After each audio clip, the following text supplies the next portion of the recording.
Welcome everyone.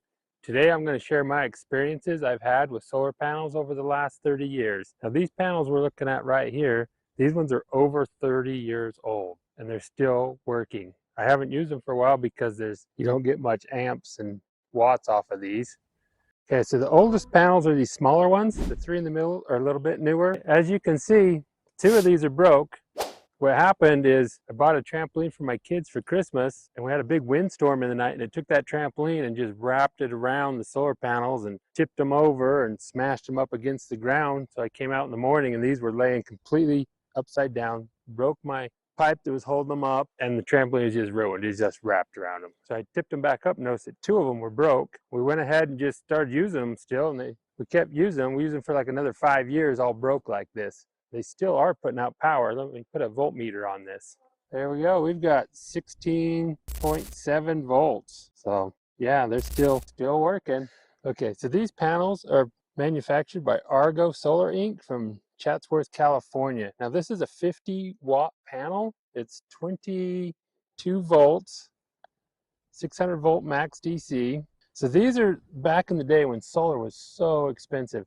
These panels right here, you're talking between $200 and $300 per panel for 50 watts. That's insane. The money that was spent on these panels right here, nowadays you can buy probably around 10,000 watts of panels for this kind of, the same money that was spent here. It's insane. So this other panel right here, this one's a little bit newer. It's a Siemens, and this one's 53 watts.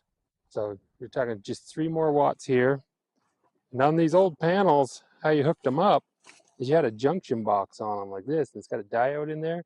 And you'd hook your, this is the positive side, you hook your positive in there, you could hook your other positive coming out, and then you could hook that positive into there so you can series them up that way. And yeah, low voltage, low watts, a lot of money.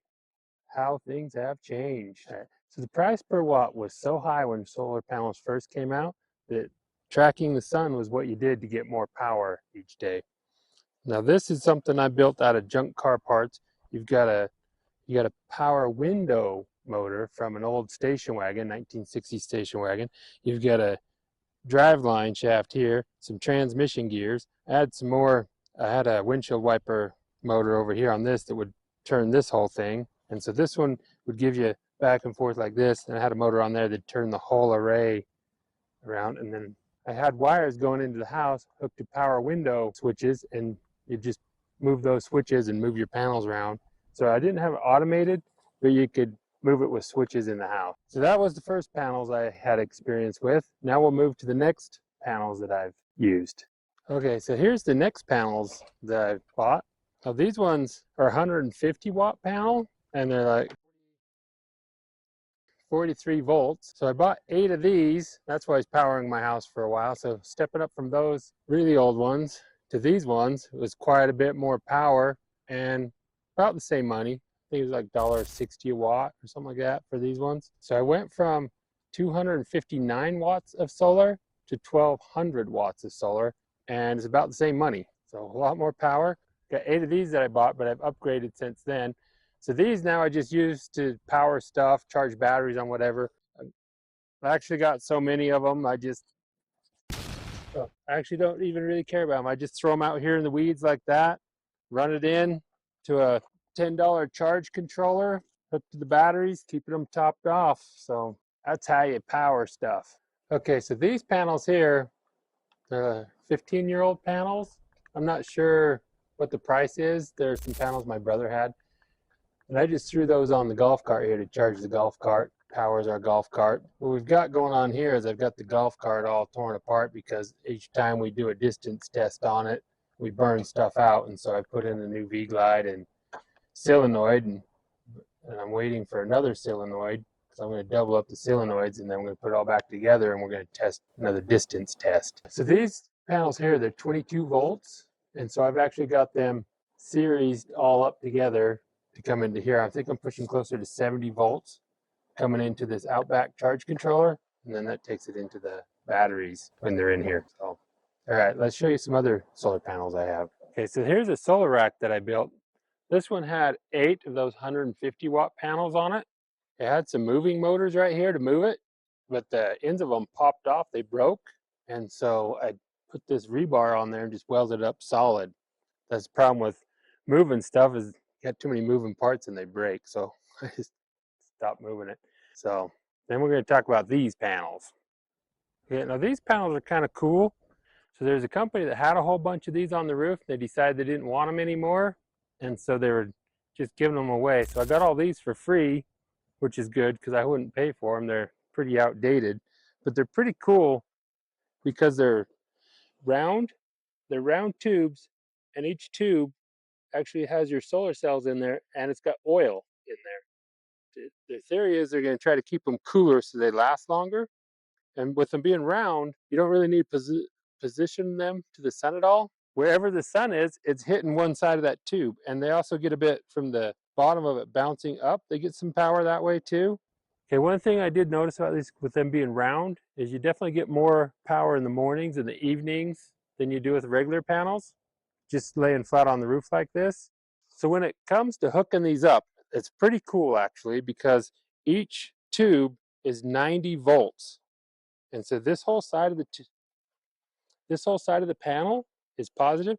This whole side of the panel is negative. If one tube breaks, you only lose one tube. The rest of them are still performing. And you got your connections on the ends. And so you just hook each panel to the next panel, to the next panel. So all these panels, this whole side here, you got 9 panels all hooked end to end with a positive, negative, and then you series it up. So this negative is hooking into this positive, which is taking this power across all these to here. So you take this negative, hook it to this positive, and then the power is going across that. And so there's your negative. I know I've got the wrong color of wire. That's what I had. There's your negative.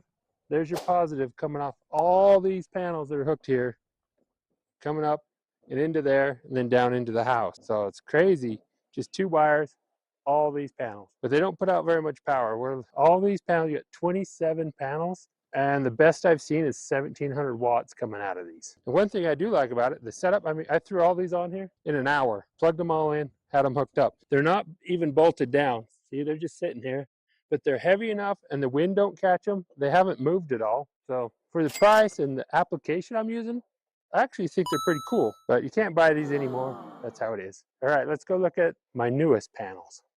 Now these are 250 watt panels. They're 30 volts working power. And so I've got 2 of those series up together. I wanted to do 3, would have been better, but because there's an odd number here, I have 8 of them. Then I had to go with just 2. So I'm running 60 volt into an Outback charge controller. So what I had on here before was 8 150 watt panels. I switched those out for these when I got these. And the crazy part is that these 250 watt panels are barely bigger than the 150 watt panels, and they're dirt cheap. I bought a whole pallet of these and I got them for $40 a panel, which is 16 cents a watt. So you're looking at $320 of panels here, giving me 2,000 watts of power. It's crazy price on panels when you get them used. These came out of a solar farm in Texas, so they were used when I got them. I've had them for 3 years. So these solar panels are 2014 is the year they were made. They came off a solar farm in Texas. They took all their old panels off, put new ones on. I've had these for 3 years, and it's pretty amazing. I've actually gotten 2,000 watts out of here. It's pretty rare that you actually get the amount of watts that it says there is. On a perfectly clear day after a rainstorm, when the air is really clear, they were producing 2,000 watts. So this is built on a satellite dish mechanism here. The old satellite dishes that were huge. I took that piece, put some drive motors on it, and of course they broke. So I ended up welding it up solid here so it doesn't turn this way anymore. It don't turn this way anymore either. I had to weld all of it up solid because it kept breaking on me. It still turns. You can turn the whole thing like this and put it in the sun to catch the morning sun if you want and get a little more power first thing in the morning, but that's what we got. Now let's go check out the other solar panel rack I built.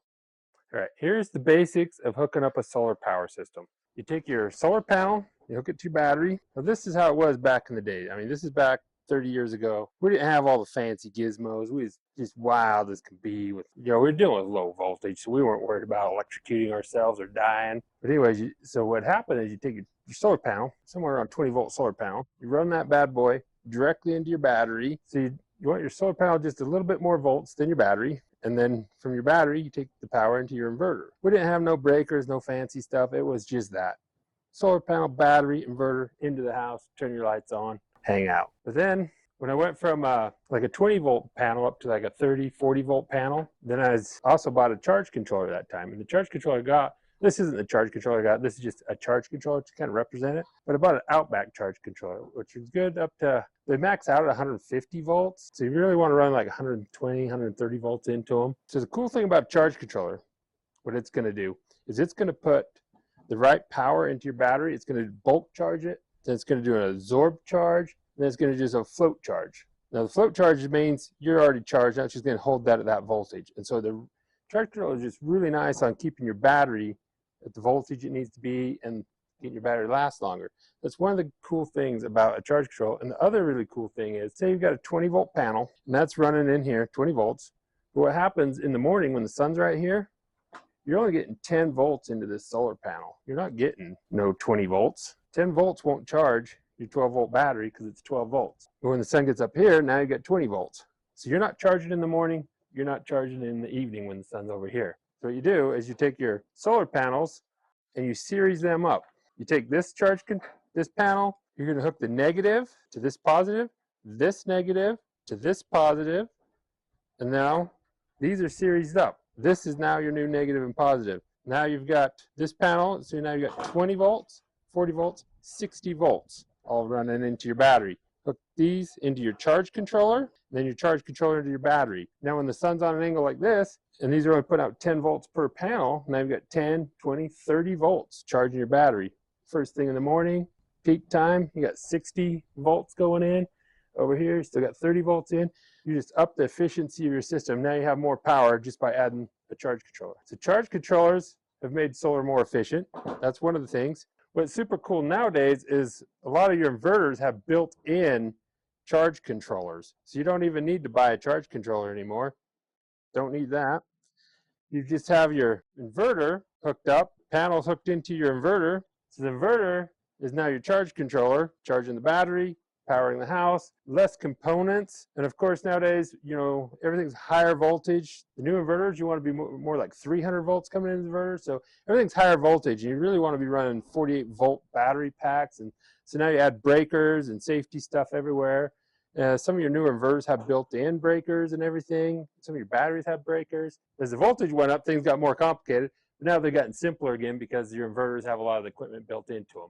So that's kind of an overview of solar. Hope that helps someone. Okay, so this is my solar power pavilion. I built this a couple years ago. Built it dirt cheap. I got scrap off the job and I just planed it and built my own glue lambs just by stacking these up. So on these posts like this, I put some channels in them like this, then you put that on there, and now you've got a channel in your post for your wiring. So this has AC wiring in it, running these powers there, and this side has the DC power in it. All your DC's coming down here, and that way AC's all in here, and your DC's doing straight power and AC's doing this.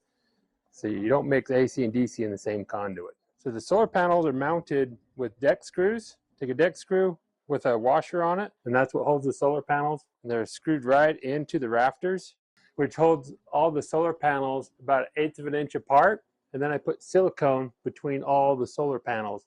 So it's all one solid waterproof roof. The beauty of the solar panels is they're cheaper than roofing. So if you want a big pavilion, just put solar panels on and save some money, and it gives you power. Okay, so here I've got, these are the same panels we just looked at. These are 250 watt panels, 30 volts. So I've got 3 of these series together, giving me around 90 volts going into an Outback charge controller. So I've got 3 panels series together. Then those are paralleled with the next 3, and then 3 more parallel to that. So I've got 9 panels hooked in a bank of solar panels together. I've got a total of 18 panels here. So I've got 9 here and 9 over there. 2 separate sets of wires coming in, down the poles, and into the charge controllers. So I have 2 Outback charge controllers controlling the system. I could do it on 1, but I did it on 2. So this is $720 in solar panels on here. It's a pretty cheap roof. And this is 4,500 watts. I've got 2,250 watts in each solar array. Okay, so this is dual purpose. So it gives us a really nice pavilion and solar energy. So it's not set on the perfect angle for solar, but it works great because I've got enough solar on here. So this is on a 412 pitch is what I put it on, because I kind of had to figure the pitch for how it fit in here, had to figure the angle to fit in here to work with the house and everything. But works great, and you know, you gotta love it for the money. All right, thank you everyone for watching. I hope some of this information you found interesting. Stay tuned for our $1,000 giveaway when we hit 10,000 subscribers, and I'll catch you all in the next video.